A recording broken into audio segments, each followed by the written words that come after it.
Salut tout le monde, on se retrouve aujourd'hui pour une nouvelle vidéo sur ma chaîne et aujourd'hui on va parler book haul du mois de janvier. J'ai complètement craqué mon slip en janvier, j'ai à peu près plus d'une dizaine de romans à vous présenter, ce qui est assez énorme pour un seul mois, en tout cas pour moi. Et du coup à partir du mois de février, à part pour les romans que je vais acheter pour le prix littéraire de l'imaginaire Booktube, à part ces romans là, donc il faut que je les lise vu que je suis quand même jury pour ce prix. Je vais essayer d'acheter beaucoup moins de romans et j'aimerais ne pas en acheter du tout. Donc voilà, je vais tenter de me faire une sorte de no-buy jusqu'à entre février et avril. Sur 3 mois, ça pourrait être pas mal pour baisser ma pile à lire. Surtout qu'avec la fac, j'ai aussi des romans à lire, enfin des romans, des manuels et des livres à lire. Donc du coup, il faut que j'ai le temps pour le faire aussi. Donc voilà, je vais essayer de limiter largement les achats dans les 3 prochains mois. Donc je pense que vous n'aurez que très peu. Vous aurez seulement peut-être un book haul en avril si j'ai reçu des services presse, mais ce sera tout je pense dans l'ensemble. Voilà, donc du coup vu que j'ai beaucoup de livres à vous présenter, on va commencer tout de suite. Je commence du coup avec les services presse. Donc j'ai un nouveau partenariat avec la maison d'édition Nathan que je remercie énormément de me faire confiance pour l'envoi de ces bouquins, et du coup j'ai demandé 3 livres dans leur catalogue du premier semestre 2018, et du coup le premier livre que j'ai reçu, il s'agit des Chroniques de Z, le tome 1 Félan de Jean-François Chabat. C'est un roman de fantasy jeunesse avec une couverture absolument sublime. J'ai lu ce roman et je vous en reparle assez rapidement dans un update lecture. Ici on est au royaume des Mille Lacs. Dans une première partie on va suivre une sorcière qui va déployer tous ses efforts et ses pouvoirs pour récupérer un enfant qui est l'enfant héritier du royaume. Et dans une deuxième partie on va suivre Félan qui est un adolescent qui va tomber amoureux d'une princesse qui va se retrouver dans une forêt un peu maléfique où vit un ogre, et il va vouloir partir à sa rescousse avec son meilleur ami et il va avoir plein d'aventures pour aller chercher cette princesse.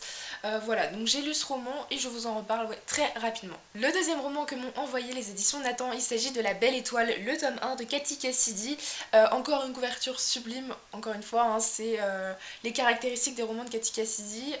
Ici on va suivre Dizzy qui a 12 ans, qui vit avec son père car sa mère est partie quand elle avait 4 ans pour faire des festivals de musique, elle a quitté son père, etc. Chaque année à son anniversaire, elle reçoit une lettre ou un cadeau de sa mère, et cette année elle ne reçoit rien, et en fait elle se rend compte que sa mère est venue la chercher et lui propose de faire un festival de musique pendant tout l'été, enfin de faire une sorte de tournée de festival tout l'été avec elle, et Dizzy va partir avec elle du coup pendant 2 à 3 mois, mais on va dire que le rêve qu'elle avait d'être avec sa mère va vite tourner au cauchemar. J'ai aussi lu ce roman et du coup j'en vous en reparle très rapidement dans un update lecture. Et le troisième roman que la maison d'édition Nathan m'a envoyé, il s'agit de Qui ment de Karen McManus, qui est à paraître le 22 mars 2018, donc je le lirai vers mars histoire d'avoir à peu près une chronique dans ces eaux-là. Ici, je n'ai toujours pas lu ce roman. Le résumé, on a 5 lycéens qui sont collés et durant cette heure de colle, on va voir une personne qui va mourir, assassinée, et du coup on a 4 suspects et il y en a un qui cache un lourd secret, ou peut-être les 4 finalement. Voilà, donc c'est une histoire qui me tente énormément. On est sur une sorte de thriller YA. À ce qui paraît, c'est un mélange entre The Breakfast Club et Pretty Little Liars, deux séries et films que je n'ai pas vus mais dont j'ai beaucoup entendu parler. Il me tente énormément et les avis sont dithyrambiques sur ce roman. Il est paru en VO anglaise et je l'avais déjà repéré et mis dans ma wishlist, donc j'ai foncé quand je l'ai vu. Il s'agit de One of Us is Lying et voilà, j'en ai beaucoup entendu parler et j'ai hâte de me plonger dans cette histoire. Et le quatrième service presse dont je dois vous parler, il s'agit cette fois-ci des éditions Gallimard Jeunesse, avec qui je suis partenaire depuis octobre. Oui, c'est ça, depuis octobre. Et du coup j'ai reçu la prochaine parution de Patrick Ness. Il s'agit de Libération, à paraître le 15 février. Ici bon, c'est les épreuves non corrigées mais elles sont juste magnifiques. Je sais pas si vous pouvez voir, mais on a Libération qui est marqué en, je sais pas, en sorte, c'est en 3D, un truc comme ça, je sais pas trop comment dire, je vous avoue, mais la couverture est absolument sublime. Le résumé est assez étrange, je vous avoue. La seule chose que j'ai retenue, c'est qu'on suivait un personnage qui était homosexuel, qui ne se faisait pas accepter par son entourage, et qui avait décidé en fait de partir, de faire une sorte de voyage.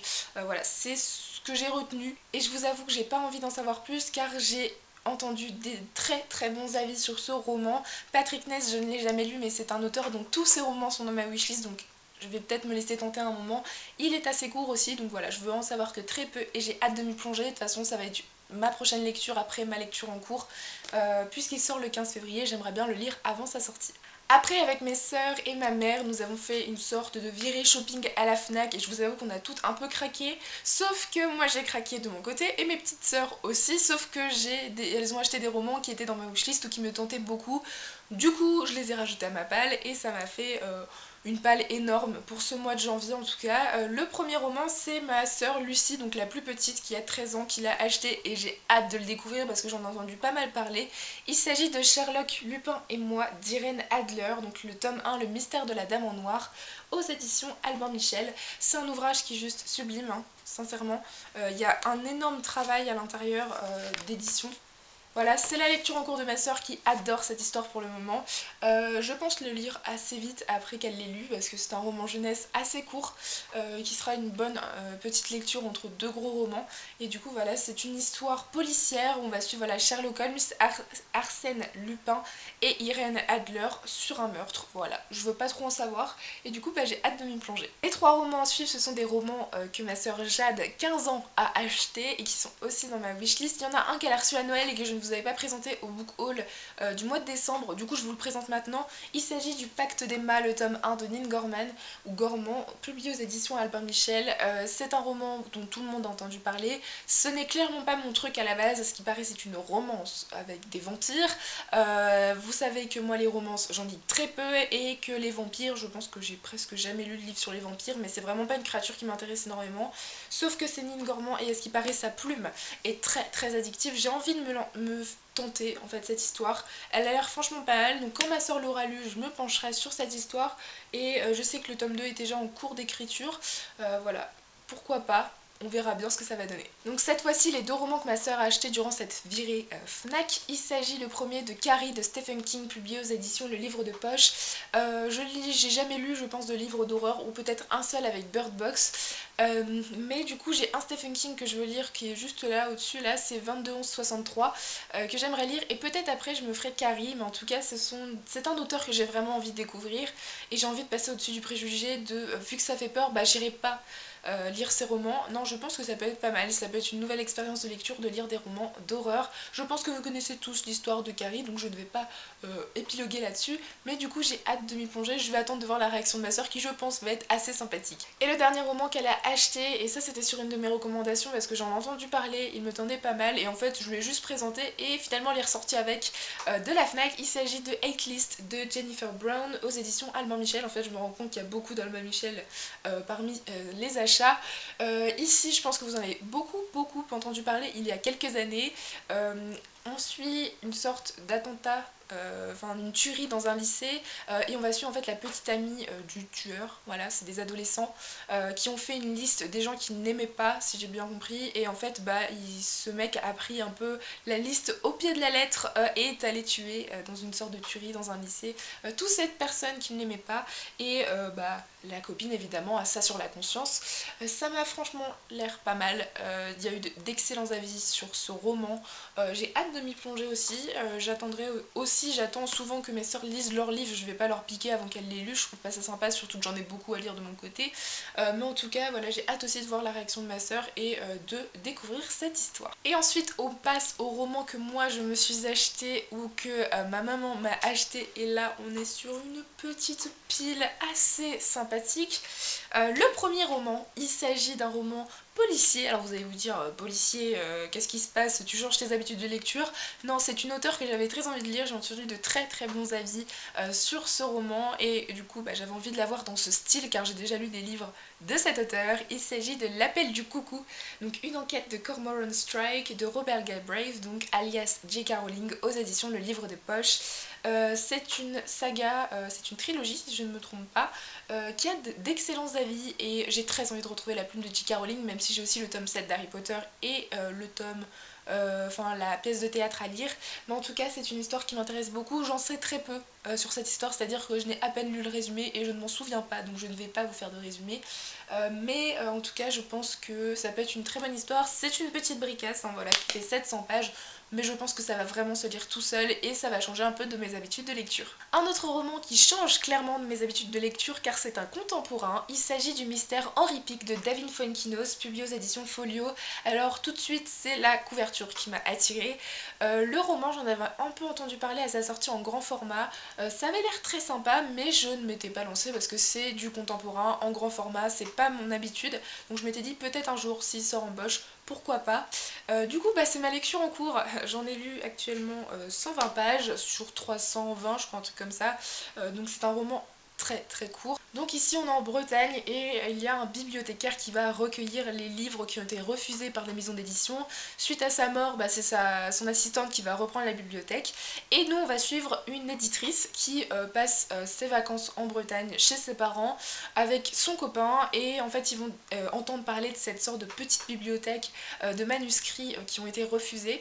Et elle va s'y rendre et elle va découvrir le manuscrit d'Henri Pic, qui est un homme assez mystérieux puisque sa femme pense que c'est juste un pizzaiolo, voilà, un restaurateur qui toute sa vie était assez terre à terre, qui n'a jamais ouvert un livre, voilà, elle ne l'a jamais vu ouvrir un livre. Et en fait elle pense finalement, on pense qu'il a une sorte de double vie, voilà, un moment où il écrivait son roman et l'autre moment où il était, on va dire, un homme normal, lambda. Et du coup il y a tout un mystère autour de ce manuscrit qui veut être du coup édité par Delphine, donc notre personnage principal. Pour le moment c'est très sympathique, ça se lit très bien, j'aime beaucoup les réflexions sur l'écriture, le roman, c'est très intéressant, j'ai hâte de voir la suite. En tout cas c'est un court roman, j'aime beaucoup la plume de David Fuenkinos, ça fait un moment que j'en entends parler et du coup à voir ce que ça donne pour la suite. Un autre roman qui sort de mes habitudes de lecture, mais cette fois-ci c'est le dernier, je vous l'assure, il s'agit du Premier Miracle de Gilles Le Gardinier, publié aux éditions J'ai lu. J'ai déjà lu le roman Demain j'arrête de Gilles Le Gardinier qui était très sympathique mais c'était pas exceptionnel, voilà, j'avais pas acheté la suite et je n'avais pas forcément prévu d'en lire d'autres de cet auteur. Et il a sorti ce roman. Alors au début j'ai clairement pas tilté, je suis pas allée voir le résumé, ça ne m'intéressait pas trop, juste parce que c'était Gilles Le Gardinier, c'est-à-dire que c'était clairement pas mon style de lecture. Et en fait j'ai vu Myriam Un jour un livre lire ce roman durant un vlog et elle en a parlé au fur et à mesure de sa lecture et elle m'a donné extrêmement envie de lire ce livre. Elle aussi elle avait pas lu les autres romans de Gilles Le Gardinier et elle a dit que ça avait l'air de changer de ce qu'il pouvait lire, ce qu'il pouvait écrire habituellement.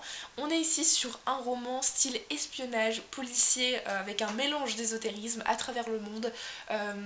Ça me fait beaucoup penser à une sorte de Castle. On va suivre Karen Holt qui est agent des services de renseignement et Benjamin Horwood qui est un universitaire. Ils vont tous les deux faire la paire pour résoudre toute une histoire de vol d'objets historiques à travers le monde. C'est une histoire qui m'intéresse beaucoup. C'est une petite bricasse par contre, hein. Ouais, il fait 550 pages, mais je pense que ça peut être super sympa et très détente pour un livre avec pas mal d'aventures. Voilà, j'ai hâte de m'y plonger et de voir si j'ai le même avis que Myriam. Cette fois-ci, on rentre, je vous l'assure, dans des histoires qui sont clairement ma cam, avec cette fois-ci le tome 4 des Héros de l'Olympe, La Maison d'Hadès de Rick Riordan, publié aux éditions Le Livre de Poche, jeunesse. Ici c'est le tome 4 des Héros de l'Olympe, une saga que j'adore sur la mythologie qui mêle grec et romain. Voilà, et c'est le tome 4, il y a 5 tomes, j'espère finir cette saga. Pour le premier, ça pourrait être pas mal que la première moitié de l'année j'ai fini ce livre pour pouvoir à la fin d'année attaquer une autre série de Rick Riordan vu que j'ai fini ma relecture en VO de Percy Jackson. Voilà, et j'ai hâte de connaître la suite, surtout que la fin du tome 3 est assez insoutenable, donc j'ai hâte de voir ce qui se passe pour Annabeth et Percy Jackson. Un autre roman que je ne pensais pas acheter en français, je vous avoue, mais en fait il matchait avec mes collections actuelles. Du coup je me suis dit pourquoi pas, lance-toi et si tes enfants ou même tes petites sœurs voudront lire le livre, ce serait génial. Il s'agit de Harry Potter et l'enfant maudit, donc partie 1 et 2, le texte de la pièce, d'après une nouvelle histoire originale de J.K. Rowling et de John Tiffany et Jack Thorne. Donc c'est la pièce de théâtre de Harry Potter publiée aux éditions Folio Junior, donc il est sorti en janvier en poche. Je ne l'avais toujours pas acheté car je n'ai toujours pas lu le tome 7, donc je ne m'étais pas jetée sur le grand format en VO ou en VF, peu importe. Et en fait ils ont fait une super édition quand même, je la trouve très très travaillée. Ils ont gardé voilà en fait les éléments du grand format. Donc pour le moment il reste dans ma palle, j'ai très envie de le découvrir, de me faire mon propre avis. Il y a des gens qui ont été extrêmement déçus, d'autres qui ont adoré, d'autres qui ont dit que c'était un bon bonus pour la saga Harry Potter. J'ai très envie de voir ce que ça va donner, mais en attendant il faut quand même que je lise le tome 7. Et du coup le dernier roman que je dois vous présenter, il s'agit d'un tome 1. C'est une saga dont tout le monde a parlé, ça a été un coup de cœur pour énormément de gens et j'avais tellement hâte de la découvrir, et vu que c'est en œuvre découverte depuis un moment, je me suis dit il faut que je le prenne, sinon ils vont le remettre au prix initial et ce serait dommage que j'ai loupé cette offre. Surtout 7,95 pour un grand format, j'allais pas cracher dessus. Et du coup il s'agit du tome 1 de Red Rising de Pierce Brown, publié aux éditions Hachette. Il y a plein de gens qui ont eu un coup de cœur pour ce livre, comme par exemple Pauline de la chaîne Patatras, Lucie de la chaîne Blue Lily. Elles ont toutes les deux lu la trilogie principale, la première, et voilà, j'ai hâte de lire ce roman. On va suivre Darrow, on est dans une sorte de société avec des couches en fait, des classes. Les meilleures, on va dire la couche supérieure, ce sont les ors, et la couche vraiment inférieure, la plus basse, ce sont les rouges. Darrow est un rouge et va décider d'intégrer une sorte d'école pour or, si je ne me trompe pas, ou d'entraînement pour les ors, et ça va un peu mal tourner parce qu'en fait il y a un peu deux règles dans ce monde, c'est tuer ou être tué, dominer ou être dominé. Voilà, c'est toute une histoire de pouvoir, c'est une sorte de dystopie si j'ai bien compris. On est sur dystopie, science-fiction, dans ce style-là. J'ai hâte de découvrir cette histoire dont tout le monde parle, et si vous avez très envie de le lire, lancez-vous parce qu'il est voilà, à 7,95€ au lieu de 16 ou 17€, donc c'est quand même pas négligeable. Voilà, donc j'ai hâte de me lancer dans ce roman. Alors je ne sais pas si je le ferai pour le moment, parce que là j'ai très envie de lire des suites de sagas et des one-shots pour faire baisser ma palle et pas commencer des nouvelles sagas, mais je pense que si je la commence elle, je pense qu'elle ne durera pas très longtemps dans ma palle. Si j'ai bien compris, c'est assez addictif, donc je n'aurai pas à attendre longtemps vu que tous les tomes sont sortis. Voilà tout le monde, cette vidéo est terminée, j'espère qu'elle vous aura plu. Là je vois toute la pile de livres à ma droite que je vais avoir dans ma palle, voilà. C'est assez énorme, il faut absolument que je baisse tout ça parce qu'avec Noël plus ça, c'est un peu la décadence de ma palle totale. Du coup voilà, j'espère que cette vidéo vous aura plu, je vous souhaite de très bonnes lectures, n'hésitez pas à me dire en commentaire si vous avez lu un de ces livres ou s'il vous tente, et du coup je vous dis à très bientôt dans une prochaine vidéo. Bye!